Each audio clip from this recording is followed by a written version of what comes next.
Welcome back to Ribbon Candy Hooking. I am here doing a little bit of dyeing today. I'm doing a color called Disco Witch for Dawn, and this is a half yard, so this is a big cut, always door wool, right? So I've already dyed the undercolor with my recipe. I've got this beautiful pink, and it's got an orange, really bright, like neon orange over dye.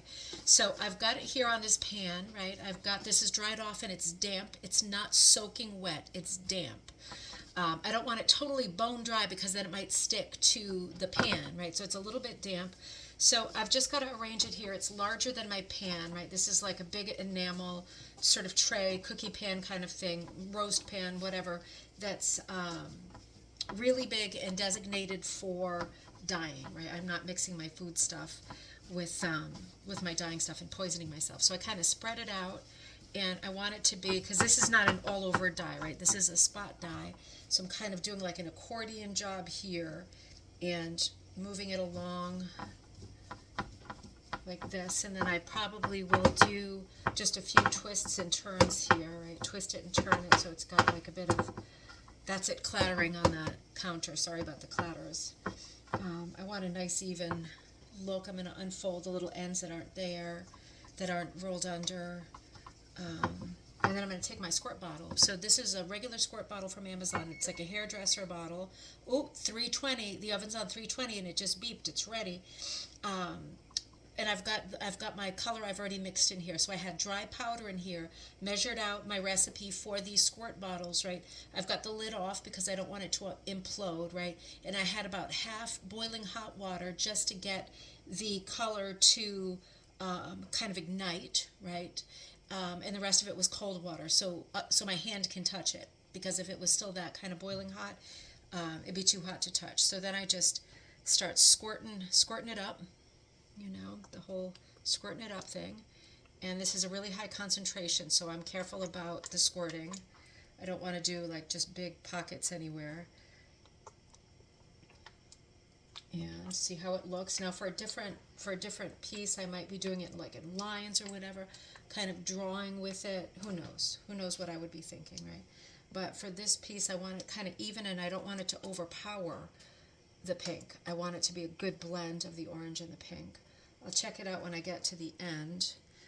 So I'm going to do that, and I'm going to put this down for a minute and grab my citric acid, right? And give it a little sprinkle. This helps it set. And again, I've got my stove on 325. I can kind of look at it with my designated spoon, and I can see, because this is a large piece in a small pan, I can see there are a lot of spots that don't have good coverage. So I might just go in there and do some thoughtful squirts, right? When you have to do some thoughtful squirts. I don't want to overwhelm it, right? Because then I feel like the pink won't have enough real estate on this one piece. So being a bit careful here.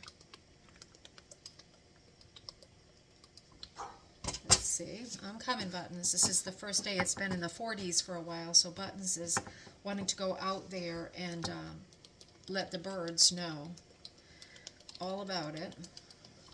Alright, so for me this is a bit of a better ratio of orange to pink. I didn't want these big gaps. Sometimes I do, it really depends on the piece. This I consider like a patterned piece, so I want it to be fairly consistent. And others, it's like lightning in a jar, color strikes every blue moon, and then I don't really have this much of a thought for consistency. And this is the first order that I think Dawn has placed with me, so I want it to be perfect. I'm always thinking about stuff like that. And I'm going to give it one more little doodle, just in case I'm hitting any different surface area. Just a sprinkle. I always overdo it with sprinkles. I'm going to put it in the oven. Now make sure you set your alarm for about, I would say, 5 to 10 minutes. You just want to check it now and then. When you check it, you want to grab your spoon, just poke at it. Make sure it's not sticking to the pan. If it's sticking to the pan, we've got trouble. because it's getting burnt on the underside. So make sure it's not sticking. Under 10 minutes should be fine at 320. Okay, let's see. It's been about 5-6 minutes. It's sliding along nicely, so I know in that regard we're good. A little bit of steam coming off of it. Good. I'll give it 1 more minute. Okay, let's do it. I gotta go pick up Teddy from school. Yep, that looks good. It's really steamy and smoky. I'm gonna rinse it out in the sink. All right, here we are. It is super neon, isn't it? I don't think it's quite as neon as the monitor looks, but it's nice and spotty. It's real pretty. I'm gonna dry it and I'm gonna go get Teddy now.